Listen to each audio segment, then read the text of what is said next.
La louange est à Allah, le Très-Haut, c'est lui que nous louons et auprès de lui nous recherchons protection et nous demandons refuge et protection auprès d'Allah, le Très-Haut, contre le mal de nos propres personnes ainsi que contre le mal de nos propres actions. Celui qu'Allah a guidé, il n'y aura personne pour l'égarer. Celui qui l'a égaré, il n'y aura personne pour le guider. J'atteste qu'il n'y a pas de divinité digne d'être adorée en toute vérité à l'exception d'Allah, le Très-Haut. Et j'atteste que Mohammed est son serviteur et messager, qu'Allah prie sur lui ainsi que sur sa famille et ses compagnons et ceux qui les auront suivis de la meilleure manière. Ô vous qui croyez, craignez Allah de sa vraie crainte et ne mourrez qu'en pleine soumission. Ô vous les hommes, craignez votre Seigneur qui vous a créé à partir d'une seule personne et qui a créé à partir de celle-ci sa compagne et a multiplié à partir de ces deux-ci un grand nombre d'hommes et de femmes, et craignez Allah au nom duquel vous vous implorez mutuellement, et craignez de rompre les liens du sang. Allah observe parfaitement ce que vous faites. Ô vous qui croyez, craignez Allah et prononcez des paroles justes. Il vous arrangera vos affaires et vous pardonnera vos fautes, et celui qui obéit à Allah et à son messager a remporté un vif succès. La meilleure parole est la parole d'Allah le Très-Haut. La meilleure guidée est la guidée de son prophète Mohammed sallallahu alayhi wa sallam. Et la pire des choses, ce sont les choses rapportées, rajoutées en islam et qui n'en font pas partie. Et toute chose rajoutée est une innovation et toute innovation est un égarement et tout égarement est voué au feu. Ô vous qui croyez, craignez Allah le Très-Haut. Celui qui craint Allah, il le protège et l'oriente vers ceux qui lui profitent dans ce bas monde et dans l'au-delà. Ô les croyants, la salat, la prière est la meilleure des œuvres et le meilleur moyen de se rapprocher d'Allah le Très Grand, le Très Haut. Ô les croyants, la prière revêt des particularités la distinguant des autres adorations et montrant la place qu'elle occupe auprès d'Allah le Très Haut et l'amour qu'Allah le Très Haut porte à la prière. Et plus le serviteur accordera de l'attention à ces particularités, les particularités de la prière, plus il magnifiera la prière, la préservera et cherchera à l'accomplir comme Allah l'a ordonné. Ô croyants, parmi les particularités de la prière, le fait qu'Allah l'ait légiféré à son prophète Mohammed, qu'Allah prie sur lui et le salue, la nuit du voyage nocturne, durant lequel le prophète sallallahu alayhi wa sallam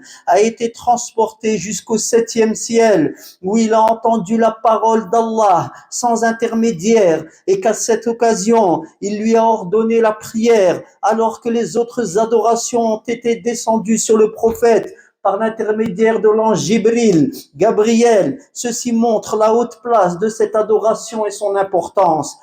Une autre spécificité de la prière, le fait qu'elle était au départ au nombre de 50, puis son nombre fut ramené à 5 en gardant le mérite du nombre de départ, comme cela a été rapporté dans les deux authentiques. Le prophète sallallahu alayhi wa sallam a dit, elle est 5 et elle est 50. Cela montre le grand bienfait d'Allah sur la communauté de Mohammed sallallahu alayhi wa sallam.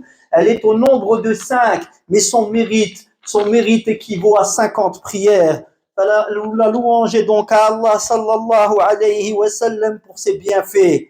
Et parmi ces particularités, le fait que tous les prophètes l'ont ordonné à leur communauté, comme l'indiquent les preuves de leur récit. Et également le fait, ô croyants, qu'elle soit le premier acte sur lequel le serviteur sera interrogé au jour de la résurrection. Le prophète qu'Allah prie sur lui et le salut a dit, le premier des actes sur lequel le serviteur sera interrogé au jour de la rétribution est la prière. Si elle est bonne, il a réussi. Et si elle est défectueuse, il est alors parmi les perdants. Il y a aussi ce point aux croyants. Elle est la première obligation imposée aux serviteurs. Il a été rapporté de Mu'adh ibn Jabal qu'Allah l'agrée, que le prophète sallallahu alayhi wa sallam lui a dit, lorsqu'il l'a envoyé au Yémen, tu vas rencontrer des gens du livre, que la première chose à laquelle tu les appelles soit l'attestation qu'il n'y a pas de divinité excepté Allah et que Muhammad est le messager d'Allah. S'ils t'obéissent en cela, informe-les qu'Allah leur a imposé 5 prières à des heures du jour et de la nuit. La louange est à Allah qui a tout créé, il est le Seigneur de l'univers, il a tout créé et il a légiféré à ses serviteurs des adorations qui leur sont profitables. Et dans le même temps, il est absolument dans aucun besoin de ce qu'il a créé, ce qu'il a légiféré. Il est celui qui se passe de tout, qu'il soit glorifié. Pas de divinité en dehors d'Allah, unique et sans associé. Et Mohammed est son serviteur et messager. Ô croyants, la prière a ceci de spécifique. Allah l'a dénommé par le terme de foi, iman, dans le Coran. Allah le Très-Haut dit, et Allah ne vous fera pas perdre votre foi. Imanakum. Comprenez votre prière, et cela car la prière est la balance de la foi et la preuve de sa véracité. Le prophète sallallahu alayhi wa sallam a dit, celui qui la préserve, elle lui sera une lumière, preuve et réussite au jour de la résurrection. Et celui qui ne la préserve pas, point pour lui alors de lumière, ni preuve, ni de réussite. Le fait également, serviteur d'Allah, que la prière soit spécifiée dans des versets, consécutivement à une évocation d'œuvres dont elle fait elle-même partie. Par exemple, la parole d'Allah puissant et grand, et nous leur avons ordonné d'effectuer les bonnes œuvres, d'accomplir la salat. Voilà le verset, et il est connu, serviteur d'Allah, que la salat fait partie des bonnes œuvres. Donc Allah a évoqué les bonnes œuvres, donc en général, puis a évoqué la prière en particulier. Elle a été particularisée ici. Cela montre donc qu'elle a une place particulière. Allah le Très-Haut dit également, ceux qui ont cru et œuvré pieusement et ont accompli la prière. Ici aussi, elle a été nommément citée alors qu'elle entre dans la généralité des œuvres pieuses. Cela montre clairement la place éminente qu'occupe cette action de bien qu'est la salat. Ô croyants, ajoutons que la prière a été légiférée 5 fois par jour et cela lui est propre. Le jeûne s'effectue une fois dans l'année, ainsi que la zakat. Le pèlerinage est imposé une fois dans la vie. Cette prière est quant à elle à effectuer à des heures du jour et de la nuit, 5 fois.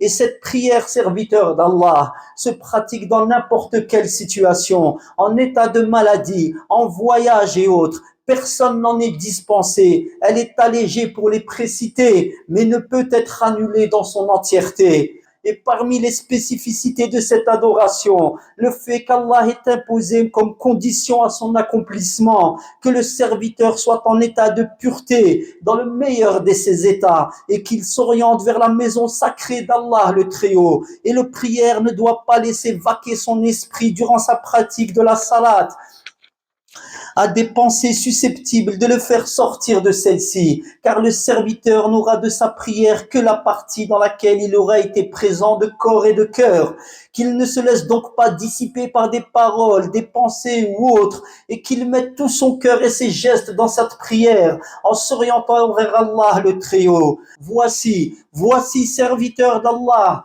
quelques particularités de cette grande adoration qu'est la prière, et elles sont très nombreuses. Les savants les ont exposées. L'adorateur se doit de les méditer et se présenter dans cette adoration en la magnifiant, en la préservant et l'accomplir comme Allah l'a ordonné. Ô les croyants, la prière, cet acte d'une telle importance, d'une telle ampleur et dont les réels pratiquants se verront rétribués par Allah de la meilleure et de la plus belle manière. La récompense dans ce bas monde par l'aide d'Allah, la récompense dans l'au-delà par le paradis et plus la satisfaction et plus la vision du visage d'Allah. Cette prière qui a de grands mérites, cette prière.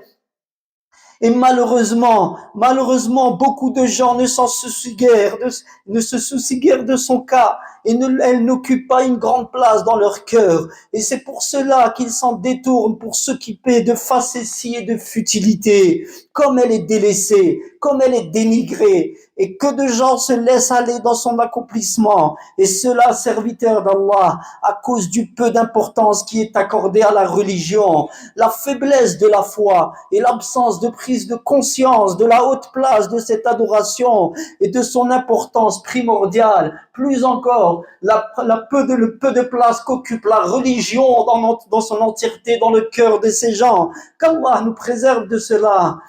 qu'il craigne donc Allah, le serviteur sincère, désireux et appréhendant la rencontre de son Seigneur, puissant et grand, qu'il craigne Allah dans sa prière, en la préservant, en lui accordant son importance et en la pratiquant de manière sérieuse, de manière sincère, pieuse et continuelle jusqu'à la mort. Oui, jusqu'à la mort, car c'est notre devenir à tous. Et Allah est le seul à octroyer la permission, et le seul qui raffermit. Nous lui demandons qu'il nous aide ainsi que nos proches dans l'accomplissement de cette prière. Il est, béni soit-il le Très-Haut, celui qui entend. Il est proche et répond à l'invocation. Jeunes frères et jeunes sœurs en particulier, je vous vois nombreux ici aujourd'hui. Alhamdulillah, préservez votre prière, accordez-lui son importance dès votre jeune âge, afin qu'elle devienne l'objet, une affaire avec laquelle que vous accomplirez à tout moment, et qu'elle devienne une habitude, et que lorsque vous ne l'accomplissez pas ou en retard, vous vous sentiez mal. C'est en la pratiquant que l'on s'y habituera, qu'elle va prendre une grande place dans nos cœurs et qu'on va l'aimer, et c'est ainsi qu'on sera rapproché d'Allah. Priez la prière à l'heure. Priez-la à l'heure, ne laissez pas passer. La prière, c'est cela représente la plus grande fonction que vous avez dans votre vie, l'adoration d'Allah Azza wa Jal. Votre but dans la vie n'est pas de devenir riche, votre but dans la vie n'est pas d'avoir une grande maison, votre but dans la vie n'est pas d'acquérir des richesses. La seule richesse qui est réellement digne d'être obtenue et de la préserver, c'est la richesse de la foi, la richesse de la religion d'Allah Azza wa Jal. Ce capital est le vrai capital, car il nous sert dans ce bas monde. Allah, à l'aide de cette richesse, nous préserve, et c'est lui qui l'accorde. Il nous préserve ici, et plus encore, il nous préserve dans l'au-delà. Il nous préserve de la colère d'Allah. Il nous préserve, Allah Azza wa Jal, par la religion, du châtiment, du feu de l'enfer, et de la détestation d'Allah, serviteur d'Allah, car Allah aime et Allah déteste. Allah aime les obéissants et Allah n'aime pas les désobéissants, et Allah aime les repentants. Allahumma inna nas'aluka an tatuba alayna ya rabbal alamin. Rabbana innana zalamna anfusana zulman kathira wa la yaghfiru adh-dhunuba illa ant faghfir lana maghfiratan min 'indik وارحمنا إنك أنت الغفور الرحيم. اللهم إنا نسألك بأسمائك الحسنى وصفاتك العلى أن تغفر لنا ذنوبنا وتطهر قلوبنا ترحمنا يا رب العالمين. ارحمنا يا رب العالمين واغفر لنا واغفر لآبائنا وأمهاتنا ومشايخنا ولسائر المسلمين والمسلمات. اللهم انصر إخواننا المظلومين في كل مكان. انصر الشعوب الذين يعذبون ويقتلون ظلما يا رب العالمين. انصرهم على عدوك وعدوهم وعدونا يا رب العالمين يا أرحم الراحمين. اللهم صل وسلم وبارك على رسول الله وعلى آله وصحبه أجمعين.